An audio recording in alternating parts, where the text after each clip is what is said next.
নিরামিষের দিন মুগের ডালের সঙ্গে একটু ভাজাভুজি হলে ভালোই লাগে।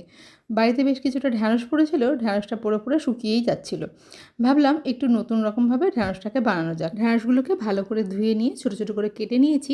এখন তাতে 1 চামচ দিচ্ছি চালের গুঁড়ি আর 1 চামচ ময়দা। চাইলে তোমরা এখানে বেসনের ব্যবহারও করতে পারো। তার সঙ্গে জিরের গুঁড়ো, হলুদ গুঁড়ো, লাল লঙ্কার গুঁড়ো, নুন দিয়েছি পরিমাণ মতো, আর দিয়েছি অল্প একটু গরম মশলা। এখন সব কিছুকে খুব ভালো করে মাখিয়ে নেব। একটু একটু করে জলের ছিটা দিয়ে মাখিয়ে নিচ্ছি, যাতে ঢ্যাঁড়সের গায়ে মশলাগুলো ভালো করে লেগে যেতে পারে। ভিডিওটা ভালো লাগলে অবশ্যই একটা লাইক করো, চ্যানেলটাকে সাবস্ক্রাইব করে পাশে থেকো। এখন ঢ্যাঁড়সের গায়ে ভালো করে মশলার কোটিং রেডি হয়ে গেছে। এখন তেলেতে ভেজে নেওয়ার পালা। তোমরা তো ঢ্যাঁড়সের নানা রকম রেসিপি ট্রাই করেছো, একবার এভাবে ভেজে দেখতে পারো।